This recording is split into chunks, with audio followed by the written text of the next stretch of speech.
사무엘하 15장의 24절부터 계속 보겠습니다. 사무엘하 15장 24절부터 보겠습니다. 29절까지 한번 읽어볼게요. 사독도 거기 있었고 하나님의 언약궤를 메고 있던 모든 레위 사람들도 그와 함께 있었습니다. 거기에서 하나님의 궤를 내려놓았습니다. 아비아달도 올라와 모든 백성들이 성에서 나올 때까지 기다렸습니다. 그러자 왕이 사독에게 말했습니다. 하나님의 궤를 성 안으로 들여놓아라. 여호와 앞에 내가 은혜를 입었다면 그분이 나를 돌아오게 하시고 언약궤와 그분이 계시는 곳을 다시 보여주실 것이다. 그러나 그분께서 내가 너를 기뻐하지 않는다 라고 하신다면 내가 여기 있으니 그분이 보시기에 선한 대로 내게 행하실 것이다. 왕이 제사장 사독에게 또 말했습니다. 너는 선견자가 아니냐? 너는 내 두 아들 곧 아히마아스와 아비아달의 아들 요나단을 데리고 평안히 성으로 돌아가라. 나는 내가 소식을 전해 올 때까지 광야의 나루터에서 기다리고 있겠다. 그리하여 사독과 아비아달은 하나님의 궤를 메고 예루살렘으로 돌아가 그곳에 있었습니다. 다윗이 그 깊은 기드론 골짜기를 건너서 이제 광야 쪽으로 계속 가고 있는데요. 가다 보니까 그 망명의 그 도망자의 행렬 속에 사독과 아비아달이 있대요. 사독, 아비아달. 이 두 사람은 다 제사장이거든요. 사독과 아비아달은 그 레위 사람들을 지휘해서 하나님의 언약궤를 메고 예루살렘에서 나온 거예요. 근데 다윗보다 먼저 와서 기다리고 있었던 거예요. 그게 뭐 어디쯤인지 모르겠지만은 뭐 이쯤인지 모르겠으나 그죠? 먼저 와가지고 언약궤를 메고 와서 지금 기다리고 있는 거예요. 그런데 25절을 보니까요. 다윗이 그 언약궤를 보면서 뜻밖의 반응을 보입니다. 사독 제사장에게 언약궤를 다시 예루살렘 성으로 들여놓으라고 말을 해요. 예전 같았으면은 언약궤와 함께 있겠다라고 했을지 모르는데 다윗이 조금 바뀐 것 같아요. 그러면서 이렇게 말합니다. 여호와 앞에 내가 은혜를 입었다면 그분이 나를 돌아오게 하시고 언약궤와 그분이 계시는 곳을 다시 보여주실 것이다. 그러나 그분께서 내가 너를 기뻐하지 않는다 라고 하신다면 내가 여기 있으니 그분이 보시기에 선한 대로 내게 행하실 것이다. 무슨 뜻이에요? 이걸 짧게 한번 줄여보세요.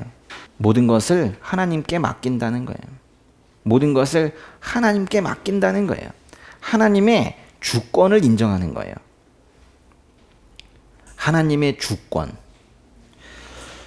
다윗의 신앙이 이전보다 성숙한 것 같지 않습니까? 아니 이전에 그 이스라엘 사람들이 그 블레셋과 싸우러 갈 때 그 언약궤를 들고 나가가지고 그걸 마치 부적처럼 쓰다가 오히려 패배한 적이 있었죠. 다윗이 그 정도는 아니었지만 다윗도 사실 다윗성으로 그 언약궤가 들어올 때 껑충껑충 뛰면서 좋아한 거 보면 이제 하나님의 임재 가운데 있구나 뭐 이런 기쁨도 있었겠지만 하나님의 언약궤를 보유한 것 같은 자기가 소유한 것 같은 뭐 그런 생각을 했을 수도 있어요. 근데 지금 다윗이 지금 그런 생각을 다 뛰어넘고 있는 거예요. 그러니까 언약궤 자체가 중요한 게 아니라는 거예요. 언약궤를 통해서 상징적으로 임하시는 하나님께서 실제로 이끌어 주셔야 내 삶이 제대로 나아가는 것이지 언약궤이든 성전이든 눈에 보이는 어떤 것을 가지고 있다고 해서 그게 진짜 하나님의 임재를 담보하지는 않는다. 이거를 점점 더 깊이 깨닫고 있는 거예요. 어떤 성물, 어떤 교회 같은 장소 또는 성경책 뭐 이런 것들이 우리의 신앙을 담보하는 것이 아니라 또 어떤 이 교회 안에서의 많은 프로그램들 이런 것들에 참여하는 것이 나의 신앙을 담보하는 것이 아니라 그 안 보이시는 눈에 보이지 않는 하나님이지만 그 하나님의 임재는 실제로 내가 어떻게 보유하려고 해서 보유하는 것도 아니고 어떤 눈에 보이는 이 상징물을 통해서 임재하시는 것도 아니라는 걸 갖다가 이 다윗이 점점 깊이 깨닫고 있는 거예요. 언약궤가 다윗성으로 들어올 때 껑충껑충 뛰면서 춤추었던 그 신앙도 순수한 면이 있기는 합니다. 그렇지만 이제 다윗의 신앙은 한 단계 더 성숙한 것 같아요. 신앙이 성장해야 되잖아요. 그렇죠? 언약궤와 같은 눈에 보이는 물건을 통해서 하나님을 바라보는 게 아니라 이제 다윗은 마음으로 눈에 보이지 않는 하나님을 눈에 보이는 어떤 실체보다도 더 명확하게 보기 시작한 거예요. 다윗은 마음으로 하나님을 보기 시작했다고요. 눈으로 보는 것이 아니라 눈에 보이는 물건을 통해서 하나님을 보는 것이 아니라 마음으로 하나님의 실체를 눈에 보이는 것보다 더 명확하게 보기 시작했다고요. 쉽게 말하면 언약궤와 함께 있지 않아도 상관없다는 거예요. 이제는 하나님과 언약궤가 없어도 함께 할 수 있다라는 그 믿음이 강해진 거예요. 만약에 그게 없었다면 그래 언약궤 잘 가져 나왔다. 어떻게 이걸 가져 나왔니? 사독제사장. 이러면서 그 광야 생활을 다시 언약궤와 함께 하자고 했을지 몰라요. 근데 지금 예루살렘으로 언약궤를 돌려보내잖아요. 뭔가 지금 우리가 계속 사무엘하를 읽어가면서 다윗이 계속 성장하는 모습을 봐요.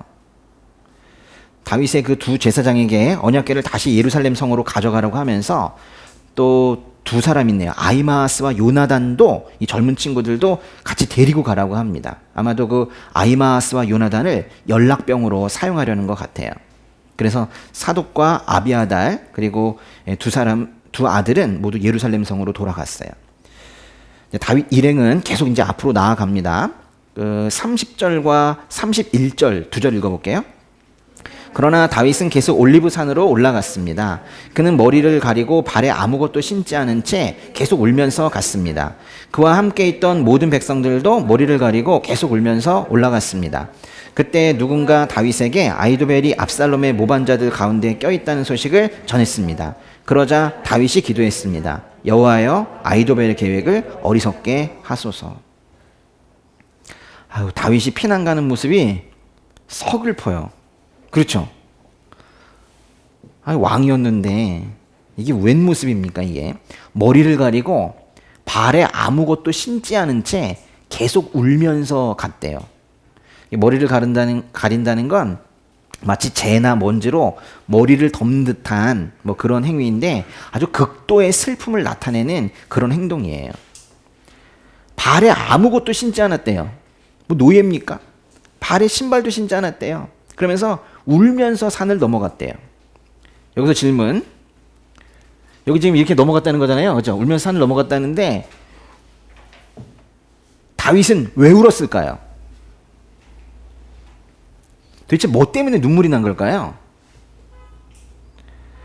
만약에요, 여러분의 목숨을 노리고 누군가가 정말 죽이려고 쫓아오고 있다면 여러분은 여기 나온 것처럼 머리를 가리고 발에 아무것도 신지 않은 채 계속 울면서 갈까요? 이게 생각해보면 뭐 그럴 수도 있어요. 그런데 자연스럽지는 않아요. 아니 지금 황급히 도망가야 되는 그런 사람에게 지금 이런 모습은 전혀 어울리지 않아요. 눈물 싹 닦고 좋은 신발 신고 그리고 뛰어야 되지 않겠습니까? 지금 다윗의 모습은 사실 우리는 지금 도망이며 망명이라고 지금 말하고 있지만 사실은 참회하는 모습, 그러니까 회개하는, 제가 이거 만든 말인데요, 회개하는 순례자의 모습이에요. 지금 우리가 겉으로 보기에는 다윗이 이제 또 다 잃어버리고 광야로 도망가고 있구나인데 다윗은 변했다니까요. 아직 완전하진 않습니다. 계속 이제 실수가 나오긴 하는데 상당히 성숙했어요. 그럼 된 거거든요. 작년보다 올해 하나님을 바라보는 나의 시선이, 신앙이 성숙하면 되는 거거든요. 겉으로 보기에 도망자이나 실제로는 다윗은 지금 회개하는 순례자의 모습으로 나아가고 있습니다. 그렇게 이제 울고 있는 다윗에게 누군가 와서 아히도벨이라는 사람의 이야기를 해요. 아히도벨. 이 사람은 또 누군가? 이름이 비슷한 사람들이 많아요. 아히도벨. 이 사람은 아까 나왔었는데요, 그죠? 다윗에게 있어서 제갈공명 같은 사람. 그러니까 다윗의 참모였던 그 아히도벨. 이 아히도벨이 압살롬 편이 되었다는 얘기를 이제 듣는 거예요. 다윗이 깜짝 놀랐을 거예요. 딴 사람도 아니고 아히도벨은 완전히 나의 편이었는데 또 아히도벨이 가지고 있는 아이디어, 지혜, 전략 이런 것들은 정말 뛰어나다는 걸 다윗은 이미 알고 있거든요. 근데 그 대단한 전략가가 만약에 압살롬에게 간다면, 적에게 간다면 자신에게 창으로 꽂힐 거예요. 아주 치명적이란 얘기예요. 그래서 하나님께 기도드립니다. 아히도벨 문제는 다윗이 쉽게 생각하지 않는 것 같아요. 하나님, 아히도벨의 계획을 어리석게 해주세요. 이거는 오히려 역설적으로 아히도벨의 그간의 전략은 결코 어리석지 않았다는 거예요. 아주 뛰어난 전략가였는데 그 전략가가 압살롬에게 가니 이제 그 전략을 어리석게 해달라고 하나님께 기도드립니다. 참 현실적인 그런 기도를 하고 있어요. 근데 지금 이제 중요한 건 뭐냐면 저쪽으로 가버린 아히도벨의 지혜를 망가뜨려 주세요 하는 이런 어떤 기도의 내용이 아니라, 사실 더 중요한 거는 이런 위기의 순간에도 여전히 다윗이 기도를 하고 있다는 거예요. 아, 어떡하지? 아히도벨이 저쪽으로 갔으면 큰일 났다. 아히도벨은 뺏기면 안 되는 사람이었는데 큰일 났다. 응? 아히도벨의 전략이면 난 뭐 당해낼 수가 없지. 그러고 끝이 나는 것이 아니라 기도를 했다는 거예요. 아주 현실적인 기도인데 중요한 것은 기도를 하는 그 자체인 거예요. 기도를 왜 하나요? 기도는 하나님에 대한 신뢰가 없으면 지속적으로 할 수 없죠. 하나님께서 들어주실 것이고 하나님께서 능력이 있으셔서 응답하실 것이라는 신뢰, 그런 믿음이 있기 때문에 그래서 기도하는 거죠. 다윗은 우리처럼 실수도 많이 하고 죄의 유혹에도 약하고 죄에도 빠지곤 하지만은 이 신뢰는 안 깨지는 것 같아요. 우리 사무엘상부터 지금까지 약간의 위기 상황이 사실 있긴 있었습니다. 근데 줄곧 이 다윗에게는 하나님에 대한 신뢰가 있어요. 절대적인 신뢰. 그러니까 기도가 자연스럽게 나오는 거예요. 삶이 어려울 때 자연스럽게 기도가 나온다는 얘기를 제가 예전에 한번 한 적이 있었는데, 위기 상황이면 기도하는 방법을 몰라도 기도합니다. 그런데 그분을 신뢰해야 기도를 하는 거예요. 우리가 가끔 이제 기도하는 방법에 대해서도 물어보시고 기도를 몇 시간 하는가에 대한 관심도 많으시고 뭐 이렇게 하는데, 그런 것들은 전혀 중요한 것이 아니고 자연스럽게 기도가 나오는 상황이 내가 되었는가, 사실 그게 중요한 거예요. 꼭 위기 상황이어서 기도가 자연스럽게 나오는 것이 아니라 신뢰가 강하면, 들으시고 행하신다라는 그 신뢰가 강하면 기도가 자연스럽게 나오는 거예요. 사실 우리는 그걸 점검해야 되는 거죠. 32절부터 37절까지 읽어보겠습니다. 다윗이 산꼭대기에 도착했습니다. 그곳은 백성들이 하나님께 경배를 드리곤 하던 곳이었습니다. 그때 그곳에 있던 아렉 사람 후세가 자기 옷을 찢고 머리에 흙을 뒤집어 쓴 채로 그를 맞으러 나왔습니다. 다윗이 그에게 말했습니다. 내가 나와 함께 간다면 내게 짐이 될 것이다. 성으로 돌아가 압살롬에게 왕이시여 내가 왕의 종이 되겠습니다. 내가 전에는 왕의 아버지의 종이었지만 이제 왕의 종이 되겠습니다. 라고 한다면 내가 아히도벨의 계획이 실패로 돌아가도록 나를 도울 수 있을 것이다. 사독과 아비아달 두 제사장이 거기 너와 함께 있지 않겠느냐? 무엇이든 왕궁에서 듣는 소식은 사독과 아비아달 두 제사장에게 말해 주어라. 그들의 두 아들 곧 사독의 아들 아히마아스와 아비아달의 아들 요나단이 그들과 함께 거기에 있으니 무엇이든지 들리는 대로 그들 편에 소식을 전하여라. 그리하여 다윗의 친구 후세는 성 안으로 들어갔습니다. 그때 압살롬도 예루살렘으로 들어갔습니다. 아히도벨이 압살롬을 돕고 있다는 건 다윗에게는 아주 큰 위험 요소입니다. 그래서 다윗은 아히도벨이 어떤 계획을 내놓더라도 그 계획을 어리석게 만들어 주시라고 하나님께 기도했어요. 근데 하나님께서 바로 응답하셨어요. 지금 아히도벨에 대항할 한 사람을 보내주셨어요. 누구예요? 후세라는 사람이에요. 후세. 사실 지금 하고 있는 것도 일종의 역사인데, 그 인물에 대한 이해, 또 인물에 대한 그 이름에 대한 어느 정도의 암기, 뭐 이런 것들이 사실 없으면 계속 보긴 좀 힘들어요. 그러니까 약간 노력을 하시는 게 좋겠죠. 예. 후세를 보내주셨어요. 아이도벨에 대항할 후세를. 근데 이제 하나님께서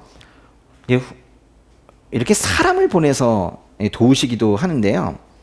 다윗은 그걸 안 거죠. 아, 하나님께서 보내신 후세이구나.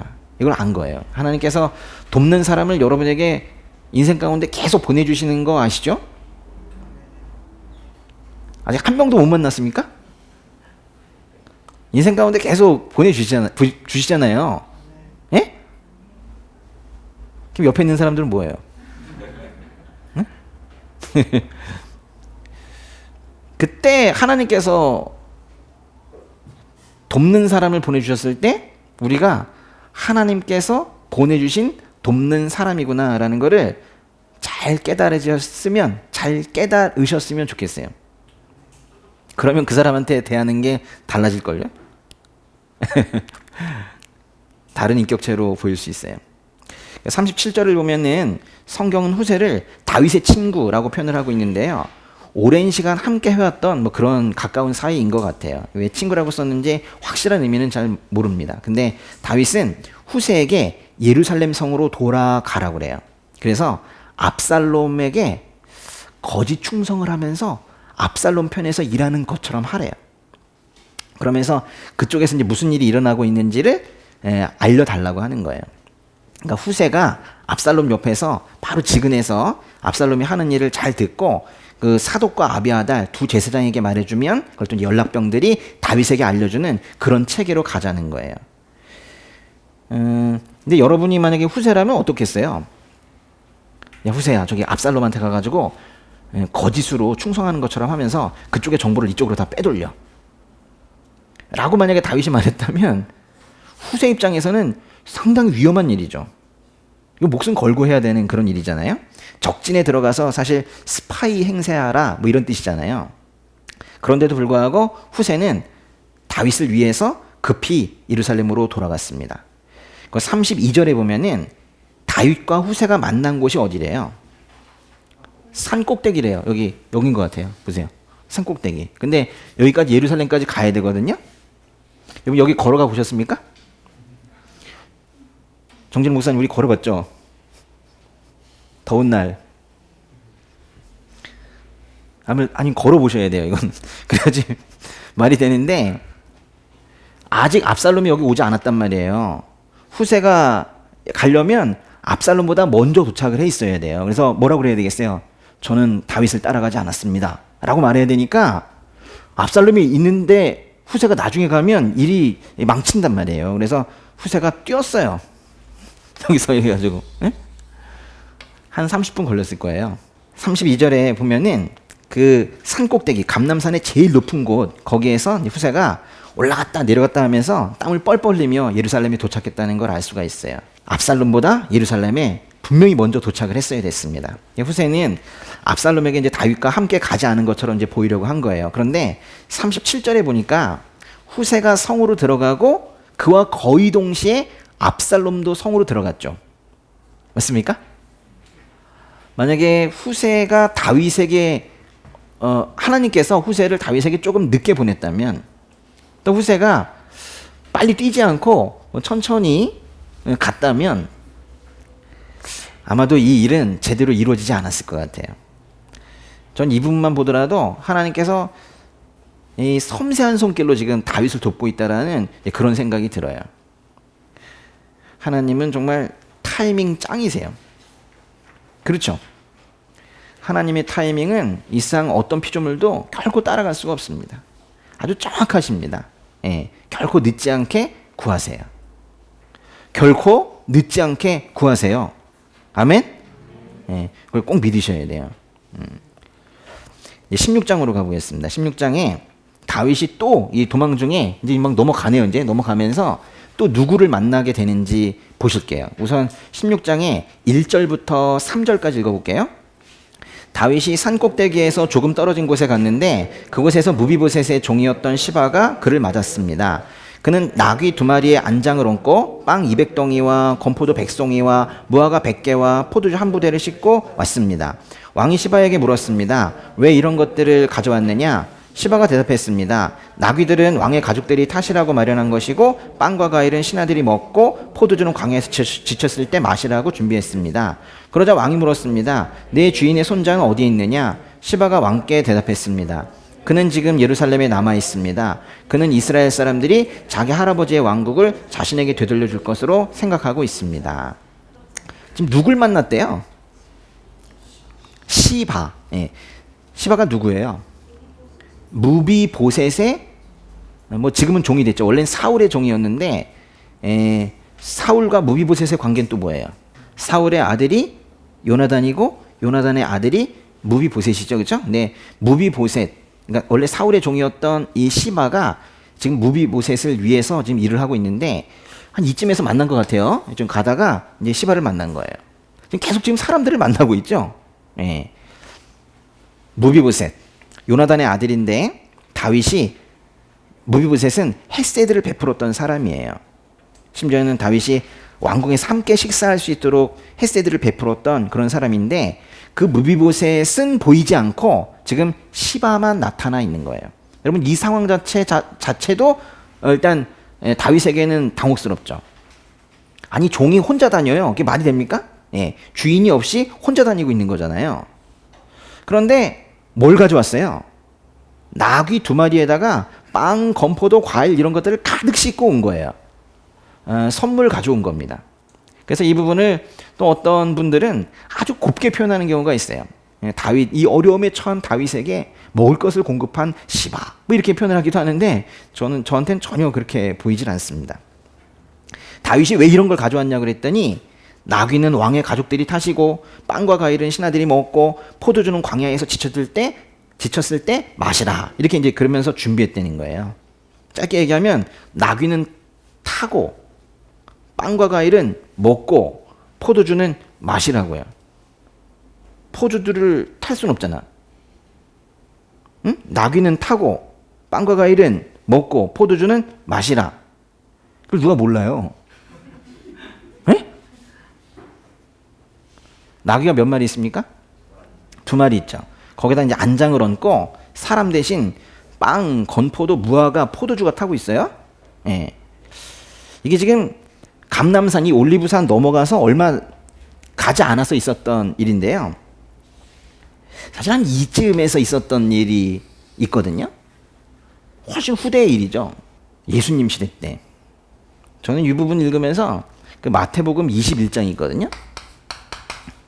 여기 생각이 좀 났었어요. 그래가지고 이야기가 뭐 이렇게 아주 직접적으로 연결이 되어 있지는 않은데 이제 마태복음 21장을 가서 읽고 다시 왔었어요. 뭐 해설이 그렇게 돼 있는 게 아니고 그냥 생각이 났어요. 마태복음 21장의 내용 좀 잠깐 보실래요? 이제 성경 퀴즈입니다. 예수님께서 예루살렘에 입성하실 때 나귀를 타고 입성을 하셨는데 나귀가 몇 마리였어요? 1마리입니까? 2마리입니까? 그걸 보세요. 마태복음 21장 1절에 보니까 그들이 예루살렘에 가까이 와서 올리브산 기슭에 있는, 올리브산이 이 산입니다. 올리브산은 기슭에 있는 벳박에 이르자 예수께서는 2 제자를 보내시며 그들에게 말씀하셨습니다. 너희는 저 건너편 마을로 가라. 건너편 마을이면 이쪽인 것 같은데 시바를 만난 그쪽인 것 같아요.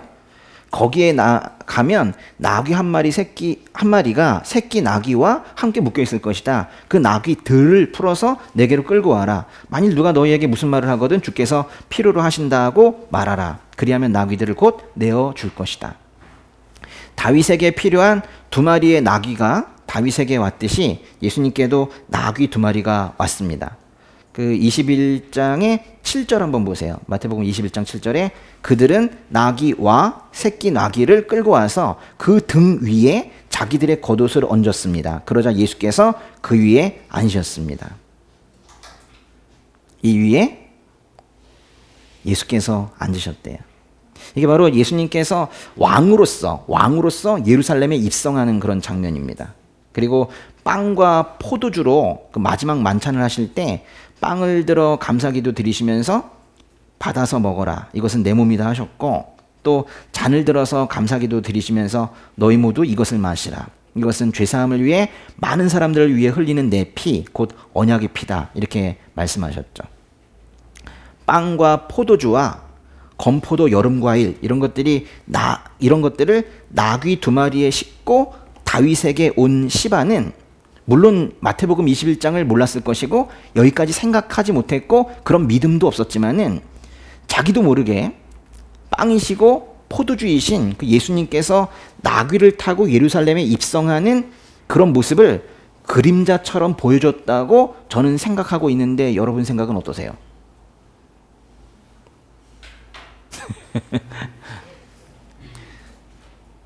사랑하는 사람이 있으면요, 어디를 가고 누구를 만나더라도 조금 비슷한 것만 있어도 그 사람 생각나지 않습니까? 지금 신학을 말하려는 게 아니에요. 이게 그 장면이다, 비유다, 이걸 말하려는 게 아니라 생각이 나는 걸 어쩌냐는 거예요. 다윗은 시바에게 무비보셋이 어디 있냐고 묻습니다.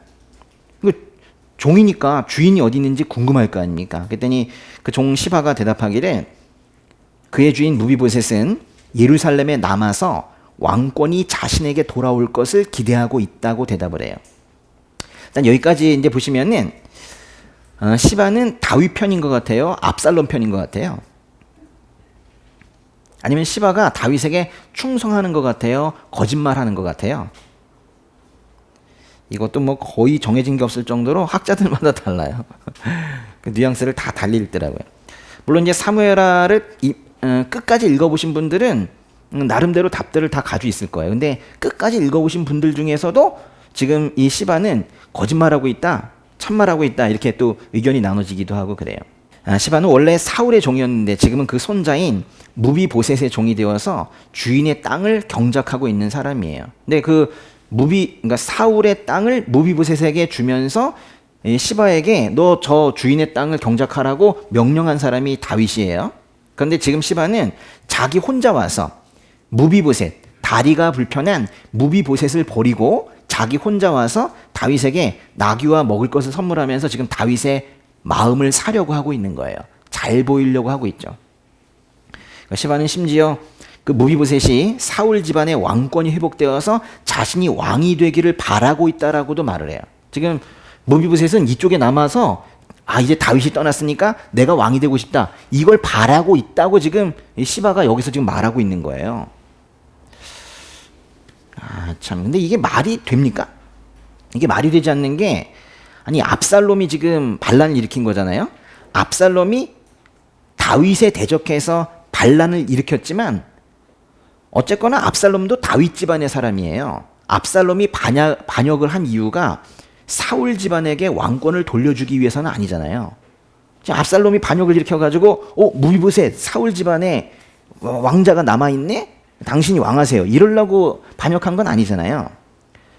뭔가 지금 말이 좀 안 맞아요. 어찌 보면은 이 무비보셋도 이전에 왕의 손자로서 왕의 후보가 될 수 있는 사람이기 때문에 무비보셋이 조금이라도 왕이 되는 생각을 가지고 있다면 오히려 압살롬이 무비보셋을 가만두지 않을 거예요. 다윗 왕도 지금 쫓겨나고 있는, 현재 왕도 지금 쫓겨나고 있는 이런 상황에서 여기에 지금 다리가 불편한 그 무비보셋이 지금 그런 상황 판단도 못 하겠습니까? 몸을 사려도 지금 모자를 판에 이제 내가 왕이 되겠군, 이런 생각을 했다는 것 자체가 상식적으로 맞지가 않잖아요. 지금 이 종 시바는 없는 말을 지어내고 있는 거예요. 무비보셋을 모함하고 있는 겁니다. 그런데 이것에 대한 다윗의 태도를 보세요. 사무엘하 16장의 4절 읽겠습니다. 그러자 왕이 시바에게 말했습니다. 이제 무비보셋의 재산을 모두 내가 갖도록 하여라. 시바가 말했습니다. 제가 엎드려 절하니 내 주 왕께 은혜를 입기 바랍니다. 지금 자신이 명령해서 오히려 무비보셋에게 되돌려 주었던 사울 집안의 땅, 그 재산을 이 종인 시바에게 다 가지라고 그래요. 지금 어떤 상황이에요? 무비보셋이 지금 예루살렘에 남아서 내가 떠난 자리에서 왕이 되려고 한다고? 화가 난 거예요. 그래가지고는 무비보셋의 땅 다 네가 가져, 이러는 거예요. 다윗이 왜 이러죠 갑자기? 이거 좀 이상한데.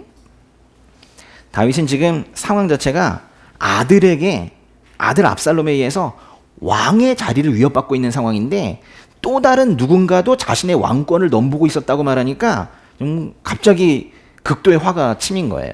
그래서 정상적인 판단을 하지 못하고 이 종 시바의 거짓말에 속아서 지금 넘어간 거예요. 진짜 무비보셋이 왕이 되고 싶어서 그러는지 그 사실관계를 확인하지도 않고 그저 종 시바의 말만 듣고는 성급하게 결론을 내린 거예요. 근데 그래가지고 그 무비보셋의 땅을 모두 종 시바에게 다 줬다면, 그래서 무비보셋이 앞으로 살아갈 방도가 어려워진다면 그건 이전에 요나단과 약속했던 그 헷세드의 언약도 깨뜨릴 그럴 지경이 된 거예요. 지금 다윗이 뭔가 정상적 판단을 못하고 있는 거예요. 재산을 얻게 된 그 시바의 태도를 보세요. 다윗에게 엎드려 절하며 내 주 왕께 은혜를 입기 바랍니다 그래요. 너무 좋아가지고 뭐 그래요. 시바는 결국 이 결론을 얻기 위해서 온 거예요. 다윗이 이전에 그 가드 왕 아기스에게 투항할 때도 좀 그러더니 가끔 이렇게 뭔가 쫓겨서 조급해져서 실수하는 경우들이 좀 생기는 것 같아요. 그걸 뭐 지금 우리가 인간미라고 해야 될지 모르겠는데 사실 우리와 같은 그런 모습들이 있어요. 인생에서 뭔가 쫓기고 있는 것만 같은 시간이 있을 수 있습니다. 잘못하면 여태까지 이루어왔던 거를 다 잃어버릴 수 있겠는데 와 같은 많은 거를 잃어버릴 것 같은 그런 느낌이 들 때도 있어요. 이 다윗처럼 왕의 자리, 왕좌를 떠나서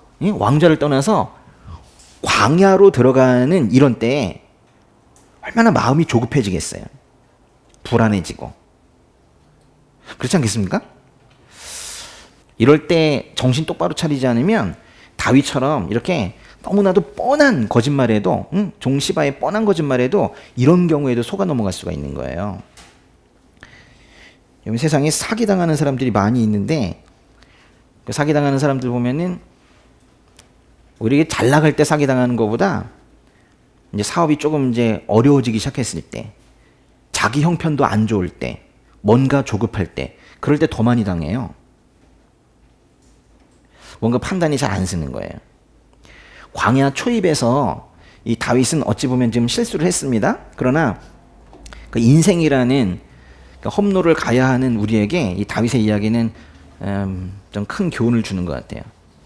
누가 봐도 뻔한 거짓말에도 속아 넘어갈 수 있는 거예요. 그러니까 감정이 소용돌이 치고 있을 때 아무런 결정도 내리시면 안 돼요. 이건 제가 예수님 믿고 아주 크게 다짐했던 것 중에 하나예요. 실수 몇 번 크게 하면서 감정이 소용돌이 치고 있을 때는 중요한 결정은 절대 하지 말자. 그거 다 실수합니다. 너무 화가 났을 때, 너무 슬플 때 아무런 결정도 하지 마세요. 너무 두려울 때, 또 자신감이 바닥에 떨어졌을 때, 너무 수치스러울 때, 또는 거꾸로 세속적인 성공의 욕망이 과도하게 불타오르고 있을 때, 이럴 때 아무런 결정도 내리지 마세요. 그런 때에는 성령 충만해 있을 가능성이 거의 없거든요. 하나님의 음성을 들을 가능성이 거의 없거든요. 인생의 중요한 결정을 하실 때엔 반드시 기도의 자리에서 하도록 하세요. 기도는 그 기도 그 자체로 사람의 영혼을 정화시킵니다. 하나님께서 함께하는 시간 자체가 우리의 마음을 정돈시키는 거예요. 이렇게 롤러코스터 타듯이 그런 감정들 기도의 자리에서 다 정돈이 되는 거예요. 그래서 기도하면 기도할수록 하나님의 응답도 많이 받을 수 있으시겠지만 사실 기도하는 것 자체, 그 내용이 무엇이든 그 기도하는 것 자체 하나님과 함께하는 그 시간이 많아지면 많아질수록 그 과정 중에 자연스럽게 우리의 영적인 분별력도 높아지는 거예요. 그래서 기도의 자리에서 중요한 결정을 꼭 하셔야 돼요. 기도하지 않으시려면은 죄송하지만 아무런 도전도 하지 마시고, 기도하지 않으시려면 저 투자도 하지 마세요. 기도하지 않으시려면 사람과의 관계 맺으려는 것도 하지 마세요. 다 실수합니다. 세상에 기도하지 않는 사람이 너무 많아서 세상이 이 모양이 됐어요. 아주 미숙함 투성이에요. 그러다 보니까 기도하지 않는 사람이 너무 이 땅에 많아서 이 땅에 인생이 꼬인 분들도 많이 계시고 이 나라도 이렇게 위기 상황에 처한 거예요. 정신 똑바로 차려야 됩니다. 계속 잘못된 결정을 내리고 있잖아요. 지금 우리는 계속 다윗이 도망하는 길에서 사람을 만나는 이야기를 지금 하고 있는데요. 마치 삶을 살아가면서 어려움을 만났을 때 여러 사람이 다른 모습으로 다가오는 뭐 그런 여정 같아요. 이번에는 또 누구를 만나는가 보세요. 5절에서 9절까지 읽어보겠습니다. 다윗 왕이 바후림에 도착하자 사울 집안 사람 하나가 그곳에서 나왔습니다. 그 이름은 시므이요 게라의 아들이었는데 그는 나오면서 계속 저주를 퍼부었습니다. 그는 다윗의 좌우로 모든 군대와 호위병들이 있음에도 불구하고 다윗과 왕의 모든 신하들에게 돌을 던졌습니다. 시므이는 저주하며 이렇게 말했습니다. 떠나가거라. 이 피비린내 나는 살인자야. 이 악당아. 여호와께서 내가 사울의 집안에 흘린 피를 모두 내게 갚아주시는 것이다. 내가 그의 자리를 차지했지만 여호와께서 이 나라를 내 아들 압살롬의 손에 넘겨주셨다. 내가 피를 흘린 사람이기에 내 악 때문에 스스로 재앙을 받는 것이다. 일단 거기까지만 읽어볼게요. 좀 더 간 거예요. 더 가가지고 다윗 일행이 뭐 바후림이라는 곳에 도착을 한 거예요. 예루살렘 동쪽에 있습니다. 사울 집안의 사람인 시므이라는 사람이 근데 거기서 이제 나타나서 다윗에게 온갖 욕설과 저주를 퍼붓고 있는 거예요. 다윗에게 돌을 던지면서, 이것도 웃겨요. 돌을 던지면서 이렇게 저주해요. 이 피비린내 나는 살인자야, 이 악당아. 이건 욕이에요. 그러면서 다윗이 피를 흘린 사람, 즉 사람을 죽인 사람이라는 걸 두 번이나 강조해요. 내가 사울의 집안에서 흘린 피를 너에게 갚아주시는 것이다. 내가 피를 흘린 사람이기에 내 악 때문에 스스로 재앙을 받는 것이다. 이게 뭔 뜻이에요? 지금 네가 아들이 반역을 일으켜가지고 이렇게 고생하는 건 다 네가 사람을 많이 죽였기 때문에 그 결과야. 자업자득이야. 이렇게 말하는 거예요. 거기 지금 피비린내 나는 살인자야, 악당아 이런 표현보다 그 내용이 더 무서운 거예요. 다윗의 마음이 어땠을까요? 아들이 반역을 일으켜서 지금 도망자 생활을 하게 됐는데 자업자득이래요. 시므이가 지금 그렇게 말하고 있는 거예요. 왕의 자리를 빼앗기고 도망자 신세가 된 사람에게 하나님께서 갚아주시는 것이라고 말하고 너의 악 때문에 스스로 재앙을 받는 것이다 라고 말한다면 그 왕의 마음이 어떻겠냐고요. 여러분이 뭔가 이렇게 잘 하느냐고 했는데, 노력을 했는데 일이 망쳐졌어요. 실패했어요. 그랬더니 누군가 와서 뿌린 대로 거두는 거야. 만약에 이랬다면 어떻겠어요? 이미 그 고난의 상태로 인해서 너무 힘든데 거기에 대고 자업자득이다. 누군가 와서 그렇게 말한다면 그 말을 듣는 사람은 더 이상 일어설 수가 없어요. 지금 시므이라는 이 사람이 얼마나 지금 큰 잘못을 하고 있는지 아시겠습니까? 제발 시므이 같은 짓은 하지 마세요. 그리고 오히려 반대 상황에 있다 하더라도, 이런 말을 들었다 하더라도 그거는 늘 죄인들이 하는 행동들이에요.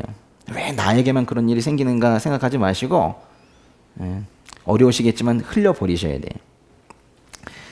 다윗은 아주 짧은 시간이지만은 자기 삶을 좀 되짚어 보게 될 것 같아요. 일단 들은 얘기 있으니까 시므이가 살인자야 악당아 그랬잖아요. 내가 정말 살인자인가? 내가 악당인가? 실제 이건 아니든 간에 생각은 해보게 되잖아요. 또 내 악으로 인해서 하나님으로부터 그 흘린 피의 값을 받아야 하는 삶을 살았나? 그런데 이게 아무것도 안 떠올랐으면 좋겠는데 그러면서 이 전쟁 중에 다윗이 죽였던 그 사람들이 막 떠오르는 거예요. 이게 또 살인자 그 말에 너무 어이가 없으면 상관이 없는데 또 몇몇 장면이 막 떠오르는 거예요. 또 왕이 되는 과정 중에 죽었던 몇 사람도 떠오르는 거예요. 그러니까 이 시므이의 말이 아무런 근거도 없었다면 그 말을 들은 다윗이나 신하들이 좀 웃긴 놈 다 있네 잃어버리고 말았을 텐데 사실 다윗이 흘린 피가 있거든요. 그래서 흘렸다는 건 자기 흘렸다는 뜻이 아니에요. 응? 자신이 흘리게 한 피가 있거든요. 이래서 우리가 세상을 향하여 항변하기가 어려운 거예요. 근데 시므이가 잘못 알고 있는 게 하나가 있긴 해요. 보시면 다윗은 사실 혼자 살아오진 않았거든요. 누구랑 같이 살아왔어요? 하나님과 함께 살아왔어요. 그래서 다윗이 왕이 되는 과정에서 결코 다윗의 손으로 사울 집안의 어떤 사람도 죽이지 못하게 막으셨어요. 허락하지 않으셨어요. 사울이 어디서 죽었어요? 사울은 여기 그 밑에 사해가 있고 저 위에 갈릴리가 있으면 이즈메, 여기 길보아라는 곳이 있는데 길보아 전투에서 블레셋 사람들 때문에 죽었어요. 다윗이 죽이지 않았습니다. 그 아들 요나단과 또 다른 형제들도 마찬가지로 그 길보아 전투에서 블레셋에 의해 죽었습니다. 다윗이 그들의 피를 흘리지 않았습니다. 잠시 이스라엘의 왕이 되었던 그 사울의 아들 이스보셋은 그 부하들에 의해서 죽임을 당했어요. 다윗이 그렇게 한 게 아닙니다. 이스보셋의 오촌 당숙이었던 군대 장관 아브넬은 역시 다윗이 죽이지 않았어요. 요압이라는 사람이, 요압 군대 장관이 가서 그렇게 살인을 했죠. 그런데 사람들은 이 사울, 요나단, 이스보셋의 죽음에 다윗이 관련되어 있다고 생각하는 사람들이 좀 있었어요. 그리고 그 이야기를 계속 부풀려내기 시작을 해서 다윗이 사울 집안에 흘린 피가 많다라는 소문을 내기 시작했어요. 세상에는 그런 헛소문을 그냥 믿어버리는 사람들이 많이 있습니다. 그거를 퍼뜨리는 사람들도 있고. 근데 그거를 믿어버린 사람 중에 한 명이 바로 이 시므이예요. 또 요압이 아브넬을 죽인 것에 대해서 다윗이 분노했음에도 불구하고 사람들은 다윗이 아브넬을 죽인 거나 마찬가지라고 생각했을지도 몰라요. 시므이도 그렇게 이제 생각을 한 거예요. 그래서 16장 8절에 보시면 여호와께서 내가 사울의 집안에 흘린 피를 모두 내게 갚아주시는 것이다 라고 말하는 거예요. 오해예요. 실제로는 그렇지 않아요. 근데 오해는 늘 이렇게 작은 씨앗에서 시작해서 아주 가상의 열매를 많이 맺어요. 그러자 도저히 참지 못한 다윗의 부하 한 명이 나섭니다.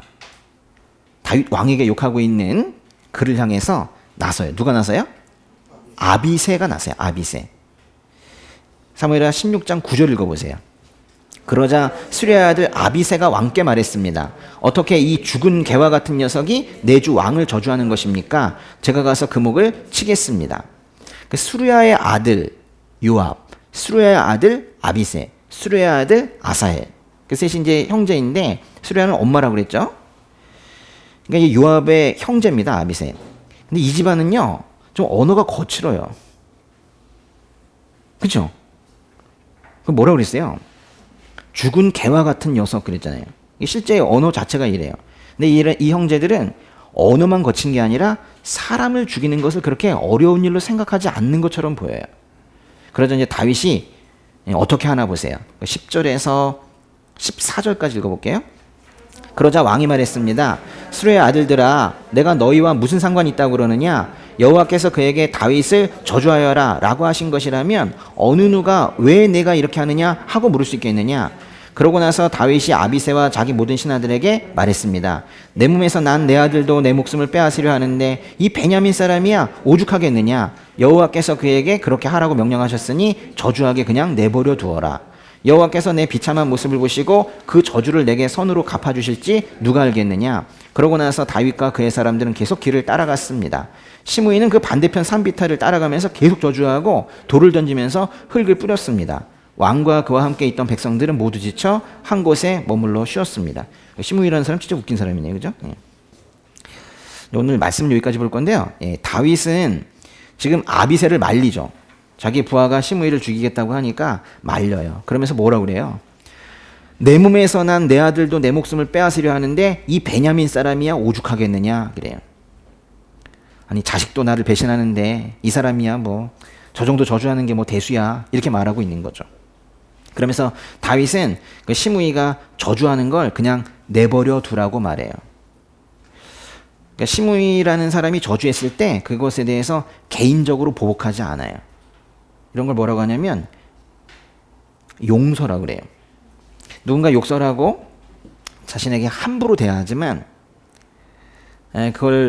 그것에 대해서 개인적으로 보복하지 않으면 그걸 우리가 용서한다고 그래요. 자기에게 욕설과 저주를 퍼붓는 사람을 용서하실 수 있으세요? 예전에 어떤 분이 사람들 다 성령 충만한 것 같지만 옆에 가가지고 인간 냄새도 안 난다 이러면 다 속에 게 다 드러난다고 뭐 그런 농담하시는 분이 있더라고요. 자신에게 욕설과 저주를 퍼붓는 사람을 용서할 수 있는 힘, 그건 어디서 나오는 걸까요? 우리는 이미 이 얘기를 많이 했었어요. 다른 사람을 용서하는 힘은 내가 용서받았다라는 경험에서 있는 거죠. 즉 다른 사람을 용서하려 하는 힘은 하나님과 나와의 관계가 올바로 정립되어 있는 사람에게만 있는 힘인데요. 다윗이 하는 말을 잘 보세요. 10절 보시면은 10절에 여호와께서 그에게 다윗을 저주하여라 라고 하신 것이라면 어느 누가 왜 내가 이렇게 하느냐 하고 물을 수 있겠느냐. 11절 끝에 보시면 여호와께서 그에게 그렇게 하라고 명령하셨으니 저주하게 그냥 내버려 두어라. 지금 사람이 사람을 욕하고 있는데 다윗은 하나님을 말하고 있어요. 사람이 자신을 저주하고 있는데 여호와를 생각합니다. 매우 중요한 얘기예요. 여러분 한번 생각해 보세요. 우리에게 누군가 욕을 하고 있다면 우리도 그 순간에 하나님을 생각할까요? 그 욕설을 퍼붓고 있는 그 사람의 그 입을 보겠죠. 그리고 화가 나서 코에서 뜨거운 바람이 나오고 하나님은 그 순간만큼은 상당히 멀리에 계신 그런 분이 될 거예요. 다윗의 이 태도는 정말 놀랍습니다. 사람이 사람을 향해서 욕설과 저주를 퍼붓고 있는데 하나님을 생각해요. 다윗이 가지고 있는 이런 태도를 우리가 삶에서 가지고 있다면 인간관계에 실패할 게 하나도 없을 것 같아요. 근데 다윗은 시므이를 용서하고 심지어 시므이가 욕한 거, 그 저주도 받아들여요.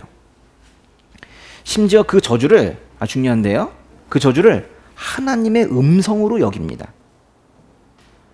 오해하시면 안 되는 거, 모든 욕설이 하나님의 음성은 아니에요. 누가 뭐 욕했더니 하나님께서 말씀하신다, 이거 아니에요. 그리고 현재 시므이의 말이 실제 하나님의 음성인지 아닌지도 여기에선 중요하지도 않고 확실하지도 않아요. 그런데 다윗은 그렇게 들어요.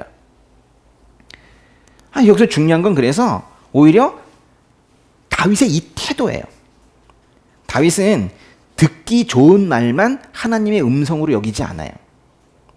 아주 듣기 싫은 소리도 하나님의 음성일 수 있다라고 생각하는 사람이에요.